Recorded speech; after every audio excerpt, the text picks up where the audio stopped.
오늘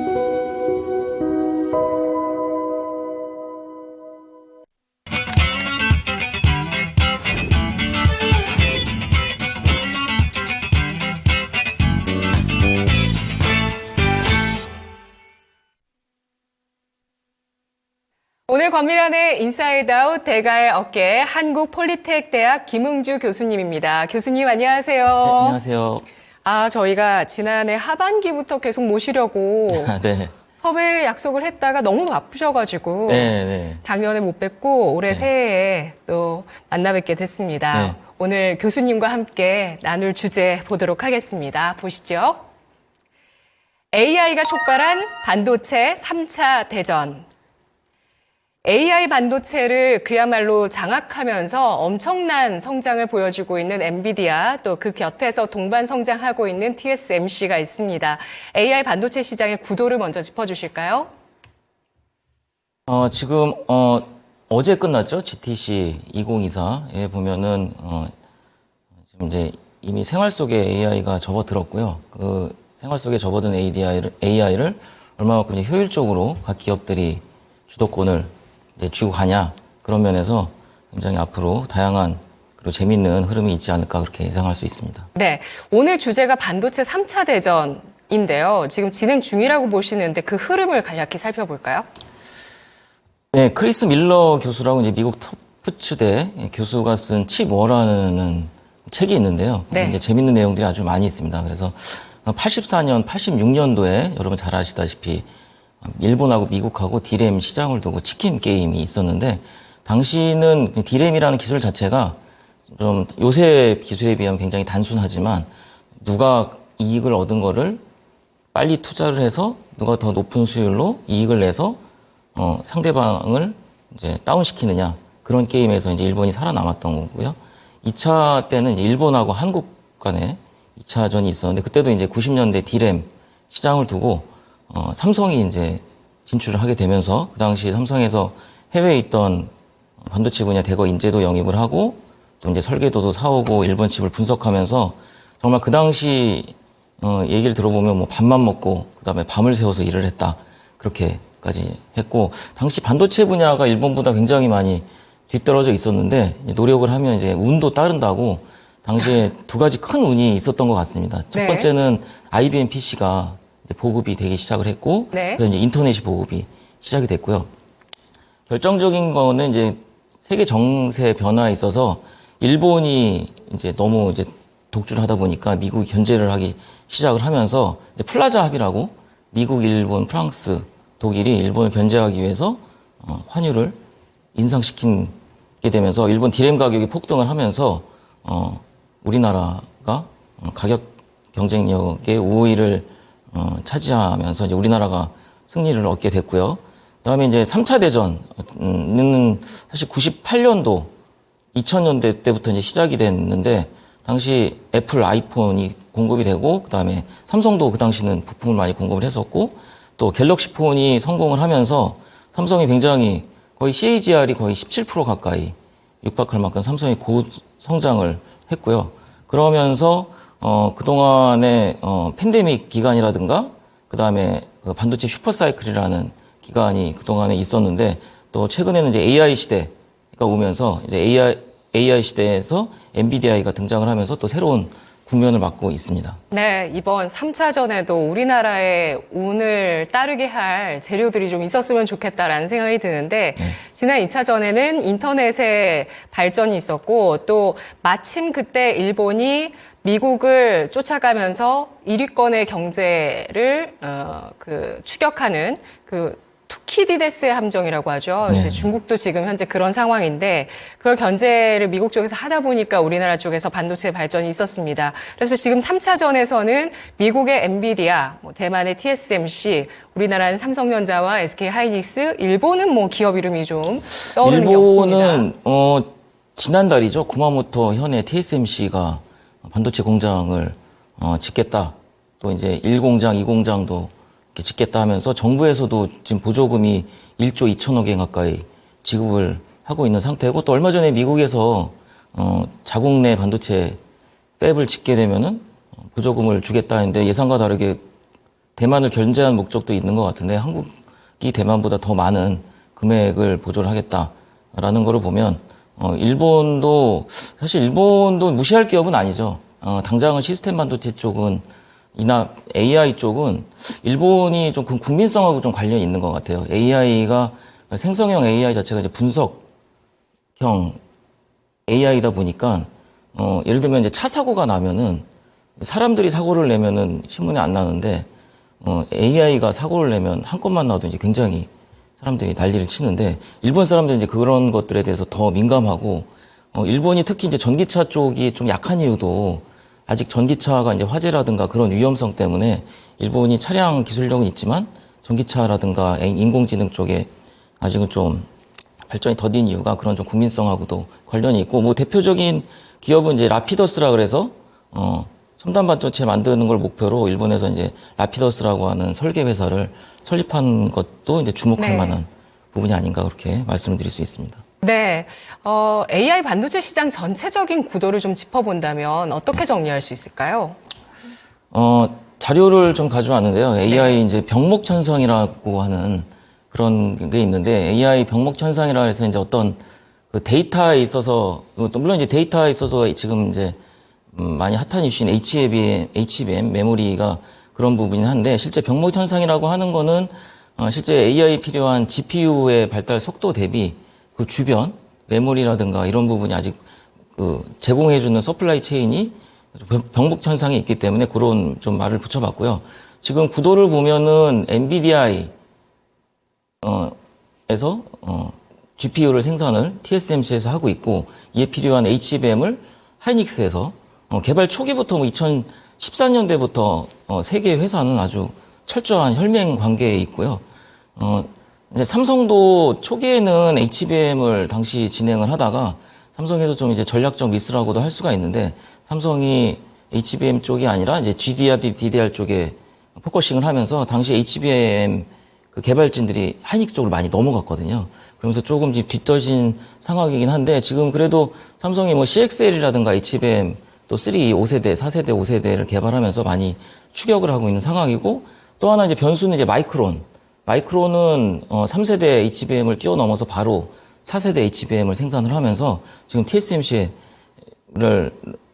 이용을 해서 엔비디아의 또 이제 경쟁 관계를 또 구축을 하고 있고요. 또 이제 그 AI 반도체 특히 GPU 생산을 위해서는 이뿐만 아니라 이제 CoWOS라고 하는 또 중요한 패키징 기술이 있는데요.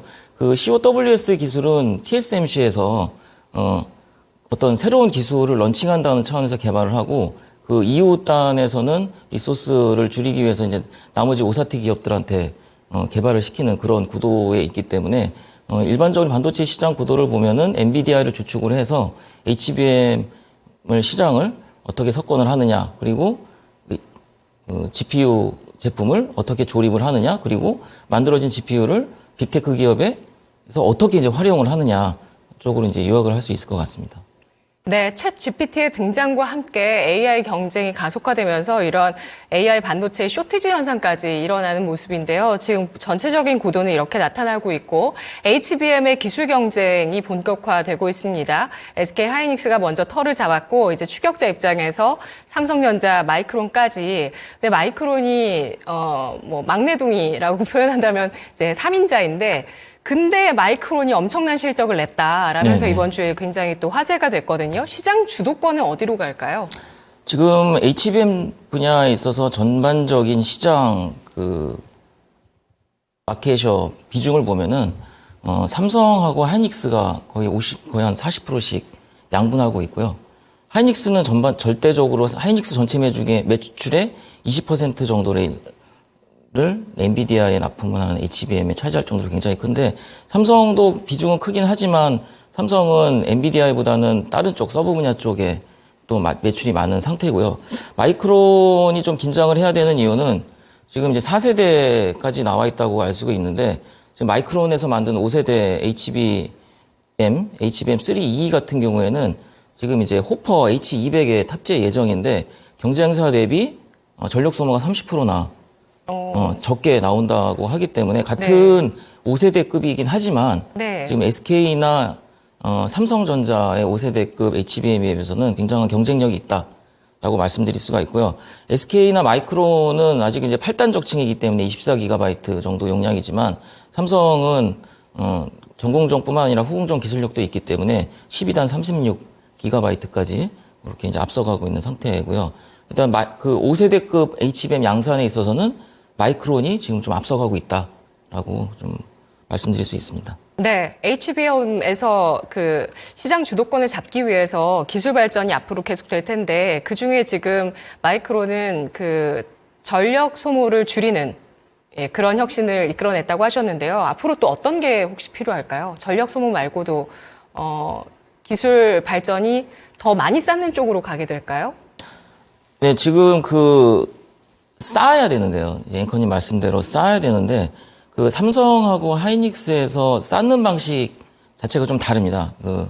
예를 들면 SK 하이닉스에서는 어드밴스드 MR MUF 방식이라 그래서 그 칩들을 쌓고 나서 그 안을 이제 액체로 채우는 방식을 사용하고 있고 삼성 같은 경우는 이제 NCF라고 하는 비전동성 필름을 쌓은 다음에 그걸 이제 열로 이용해서 압착을 하는 방식이 있는데 삼성 같은 경우는 좀 수율이 좋지 않은 이유가 열을 가하면서 칩이 구부러지는 워피지 현상이 좀 문제가 되는데 삼성 같은 경우는 이제 후공정 기술을 극복하기 위해서 새로운 어드밴스드 MR MUF 방식을 쓰면서 수율이라든가 또 안정성 측면에서 물론 이제 칩 GPU라든가 HBM에 쌓는 것도 중요하지만 지금 이제 3세대까지 왔는데 그래서 이제 3세대가 수율 자체가 좀 좋지 않다 보니까 이제 COWS 방식이라 그래서 TSMC에서는 2.5D 방식을 또 쓰기도 하거든요. 근데 이제 향후는 어쨌든 3D 방식으로 갈 거긴 한데 3D 방식 쌓는 방식에 있어서도 어떻게 이제 수율을 올리느냐 그 부분에 있어서도 3사가 많은 경쟁이 있을 것 같습니다. 네, 그렇군요. 삼성전자가 CXL과 뉴로모픽을 개발해서 시장을 석권할 것이라는 기대감이 있었는데요. 가능성은 얼마나 될까요? 그러니까 CXL이 이제 컴퓨터 익스프레스 링크라고 해서 HBM과 좀 헷갈리시는 분들이 있는데요. CXL 방식은 아이사 방식에서 파생이 된 일종의 프로토콜이고요. 그래서 CXL 방식 같은 경우는 HBM 메모리 쓰지 않고 그냥 일반 DDR을 사용을 하거든요. 근데 좀 CXL 관련해서 좀 전문가들은 지금 사실 CXL 같은 경우는 양산이 되려면 이제 2026년이나 돼야 양산이 될 것 같고 이번 GTC에서도 삼성에서 CXL에 대해서 굉장히 강조를 많이 했는데 좀 자승자박이라는 면이 좀 없지 않아 있습니다. 왜 그럴까요? 이제 CXL 삼성이 맨 처음에는 HBM보다는 CXL 쪽을 엄청 연구를 했었습니다. 왜냐하면 이제 처음에 인텔에서 서버를 만들 때 CXL 개념을 도입을 해서 CXL에서 강조하는 거는 메모리의 효율성과 이제 공유성을 강조를 하거든요. 그러니까 메모리가 부족하면은 내 거를 쓰는 게 아니라 옆집에서 남아도는 메모리를 갖다 쓰는. 그러니까 예를 들어 메모리 하나 가지고 마치 두 개를 쓰는 것 같은 그런 효과를 내는 방식이 CXL인데 삼성전자에서 CXL을 진행을 했다가 좀 실패를 했었습니다. 처음에 1세대에서. 그랬다가 다시 HBM으로 왔다가 다시 이제 CXL로 가는 거에 대해서 과연 이 방향이 맞는 거냐. 물론 이제 빅테크 기업 측면에서는 메모리를 적게 사용을 해. 일반적인 서버 같은 경우는 서버 자체가 한 500억 정도 하는데 그 중에 실제 메모리 들어가는 양은 뭐 한 20억 정도밖에 안 되거든요. 근데 저렇게 메모리를 하나 가지고 2배 이상을 쓰게 되면 그만큼 메모리가 이제 판매량이 오히려 감소될 수 있는 그런 우려도 저희 나라 기업 측면에서 있는 거고요.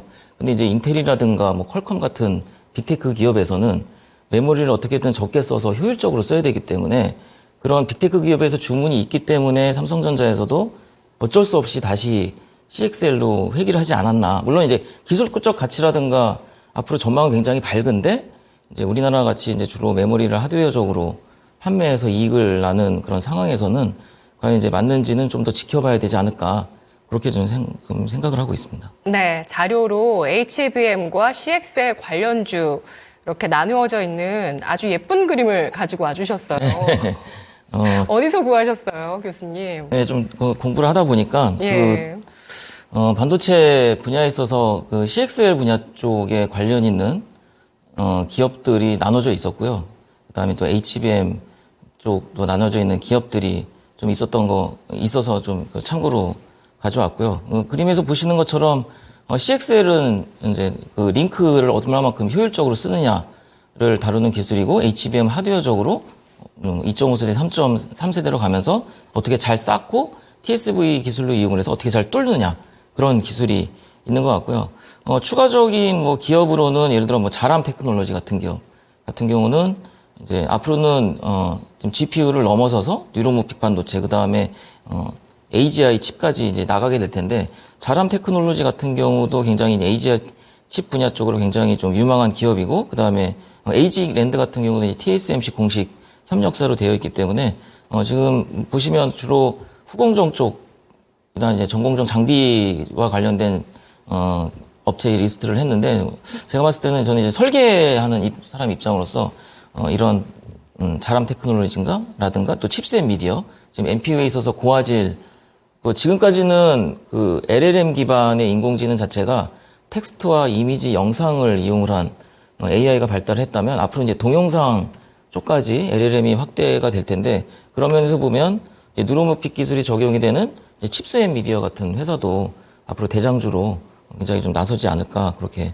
좀 말씀드릴 수 있을 것 같습니다. 네, 뉴로모픽 하면 또 들어보긴 했는데 잘 모르겠다. CXL은 설명을 해주셨거든요. 네. 뉴로모픽도 좀 알아볼게요. 그러니까 삼성전자가 AI 반도체의 최종 종착지로서 뉴로모픽을 개발하고 이게 도입될 수 있게끔 하는 건데 이게 제가 알기로는 GPU와 HBM 메모리가 좀 합쳐진 개념 이렇게 봐도 되나요? 이 하나로만 구동이 될 수 있는 뉴로모픽 하나로만. 그렇게 보셔도 되는데요. 네. 지금 GPU의 가장 큰 문제점은 그 일론 머스크도 언급을 했다시피 이제 몇 년이 지나면 AI 때문에 전력이 부족할 상황이 올 것이다.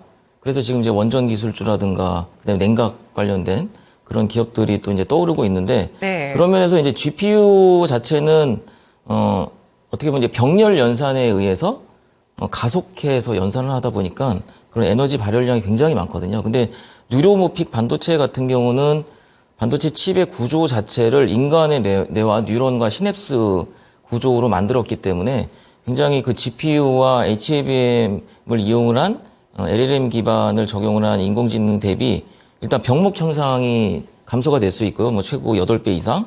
그리고 고성능이고 그다음에 저전력 30% 이상 세이브 할 수 있기 때문에 그러니까 지금 보면 이제 인공지능 자체가 클라우드 기반에서 인공지능이 돌아가는데 사실 클라우드 기반이 보안성 측면에서 굉장히 좋지가 않거든요. 네. 내가 쓴 데이터가 어디론가 가는데 그런 정보들이 어떻게 사용될지도 모르는 거고 그래서 지금 애플도 인공지능과 관련된 기술을 안 했다기보다는 우선은 애플도 애플카 쪽에 올인을 하다가 최근에 애플카를 이제 접으면서 그 관련된 인력들을 이제 AI 부서에 다시 배치를 하면서 애플도 LLM 쪽에 굉장히 많이 투자를 하고 있고 이번에 나오게 되는 아이폰 16 같은 경우도 이제 그런 LLM이 적용이 된 아이폰이 나올 것이다 그렇게 얘기를 했는데 그런 면에서 일단 GPU 기반의 인공지능은 이제 클라우드 기반의 이제 그래서 지금 이 GTC에서 보면 엔비디아가 굉장히 좀 수세에 몰린 상황에서 뭔가를 크게 좀 보여줘야 하는 상황이었거든요. 빌 게이츠도 얘기를 했지만 앞으로 MS를 뛰어넘는 회사가 있다면 지금 어딘가 작은 공장에서 뭔가를 만들고 있을 것이다. 그 대표적인 회사가 이제 사이파이브라는 우리나라 이제 대표이사가 만든 뉴로모픽 반도체 회사인데 그 회사가 이제 어떻게 보면 이제 뉴로모픽과 관련된 AGI를 개발하는 회사이다 보니까 앞으로 엔비디아가 굉장히 많은 도전을 받을 것 같습니다.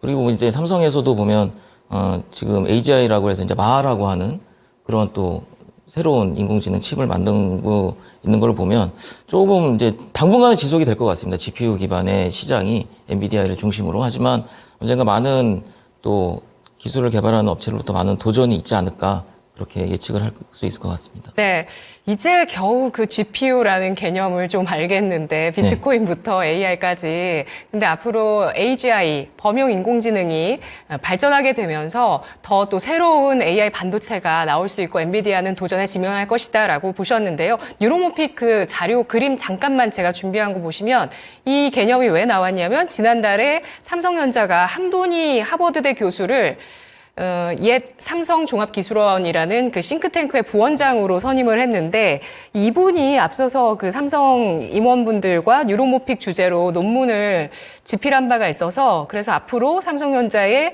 다음 그 먹거리가 AI 반도체 기술인 뉴로모픽이 되지 않겠냐 이런 얘기가 있었는데 또 갑자기 이 주주총회에서 마하원이라는 AI 가속기를 공개를 합니다. 그래서 굉장히 그 삼성전자 안에서도 기술 개발이 계속되고 있고 제품화가 되고 있다. 이 마하원은 네이버에 또 1조 원의 공급 소식까지도 나왔는데요. 이런 거 볼 수가 있습니다.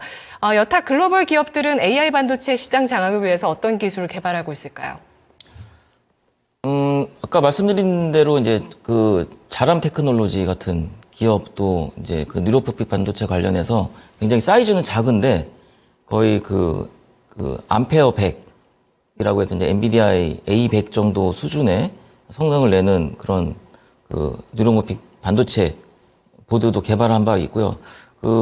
이제 저는 이제 학교에 있다 보니까 그 카이스트에서 얼마 전에 이제 상보형 트랜스포머라 그래서 이제 클라우드를 거치지 않고 어떻게 보면 이제 온 디바이스 AI에 속하는 그런 그 LLM을 구현을 한 거가 이제 굉장히 화제가 됐었고요. 그게 이제 어떻게 보면 얼마 전에 삼성전자에서 개발한 마하1과 거의 뭐 비슷한 개념이라고 말씀드릴 수가 있고요. 같은 개념입니다. 얼마만큼 이제 앞으로 나오는 인공지능 하드웨어가 얼마만큼 그 GPU 기반의 그런 인공지능보다 얼마만큼 더 저전력으로 구동이 되냐. 예를 들면 그 카이스트에서 개발한 상부형 트랜스포머 같은 경우에는 A100보다도 소모 전력이 거의 뭐 600분의 1 정도 수준. 그리고 공정 자체도 이제 삼성 28나노 파운드리를 쓰고 칩 크기 자체도 엔비디아에서 만든 GPU보다 40분의 1 크기 정도밖에 안 된다라는 것을 굉장히 강조를 한 지금 그림에 보시면은 그 지금 LLM 데모 영상이 있는데 그 LLM 데모에 보면은 일단 번역을 하는 기능이 하나가 있고요.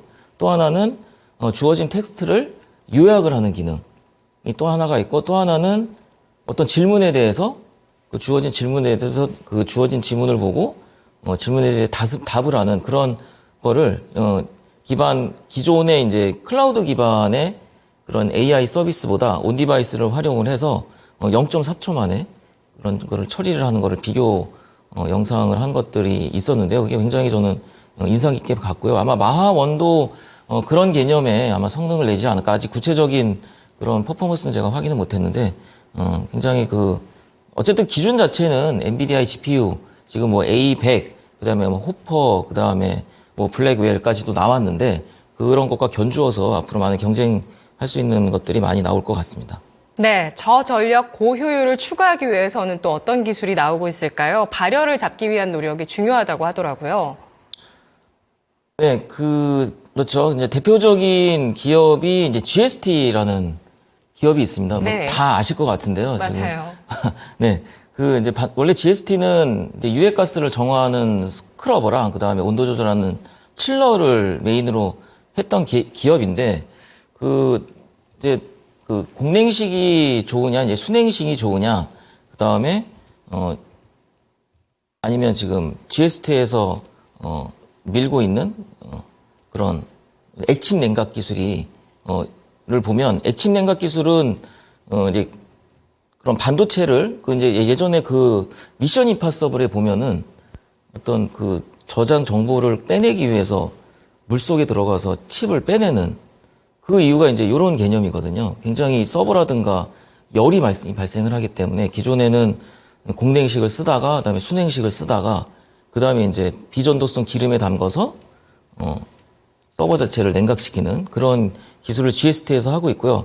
이 분야가 워낙 이제 시장이 크다 보니까 GST뿐만 아니라 뭐 KN솔, SK, N무브, 그다음에 뭐 GS조차도 이 이멀전 탱크에 담궈서 서버를 냉각하는 이런 기술들이 앞으로 많이 각광받고 있기 때문에 아까 말씀드린 대로 원전 원전이 또 이제 강하게 주목받고 있고 또 어떻게 냉각하는 방식도 앞으로 많은 관심사가 될 것으로 예상이 되고 있습니다. 네. 자, 이제 거의 마지막 질문인데요. 마이크로소프트 대 엔비디아 승자가 누구일까라는 질문을 드리겠습니다. 엔비디아가 이 AI 골드 러시 시기에 이렇게 돈을 많이 버니까 오픈 AI CEO도 굉장히 황당하다라는 입장으로 자금을 다 투자 구축을 해서 우리가 또 그걸 이제 먹겠다, 잡아먹겠다라는 그런 또 포부를 드러냈거든요. 그래서 마이크로소프트와 엔비디아 비교해 보겠습니다. AI 혁신기에 승자가 누가 될까요? 마이크로소프트와 엔비디아 자체는 워낙 그 기업 특성 자체가 좀 다르기 때문에요. 물론 뭐 매출면이나 주가 측면에서는 좀 경쟁 관계가 될 수가 있지만 사실 마이크로소프트는 엔비디아에서 제공하는 GPU를 가져다가 그거를 이제 활용을 하고 또 MS에서 만든 이제 챗GPT 같은 거를 이제 운용하는 회사일 것 같고요. 굳이 자체 AI 반도체도 개발하고 있잖아요. 네, 그렇죠. 예. 그 대표적인 얘가 좀 이제 좀 앞선 기술이긴 한데 이제 프로젝트 실리카라 그래서 기존에는 실리콘 기반의 메모리를 저장을 하는데 지금 MS에서 선보인 기술, 지금 그림에서도 나오고 있는데 저장 자체를 이제 유리 기판에다가 한다. 그러니까 예를 들면 예전에 CD나 DVD는 플라스틱 재질의 데이터를 저장을 했는데 지금 MS가 새로 나온 기술은 유리 기판에 레이저를 이용을 해서 데이터를 패턴을 해서 저장을 하게 되면은 기존의 HBM 메모리 대비 거의 60배 이상의 메모리 용량을 늘릴 수가 있고 거의 전력을 공급하지 않아도 거의 뭐 100년 이상 저장할 수 있는 그런 새로운 기술을 선보이기 때문에요. 그러면 소프트웨어 대 하드웨어 이렇게 봤을 때 누가 승자가 될까요? 글쎄요. 지금은 일단 엔비디아 자체는 이제 엔비디아가 이번에 GTC에서 강조를 한 걸로 보면 엔비디아가 앞으로는 이제 플랫폼 기업으로 가겠다. 하드웨어가 있었지만 엔비디아에는 굉장히 강력한 이제 쿠다라고 하는 소프트웨어가 있고요. 그거를 이제 플랫폼 기업으로 가고 있고 MS도 소프트웨어 기업이지만 이제 점점 하드웨어 쪽으로 이제 가고 있는 거를 보면은 지금으로서는 좀 엔비디아가 조금 이기고 있지만 앞으로는 이제 MS도 만만치 않을 것이다. 라고 좀 예견을 할 수 있을 것 같습니다. 네. 자, 우리나라가 AI 반도체 3차 대전에서 승리하기 위해서 이 반도체 분야의 발전이 필요한데요. 한국폴리텍 대학에서 그러한 교육들 하고 있는데 김웅주 교수님과 함께했습니다. 고맙습니다. 네, 감사합니다.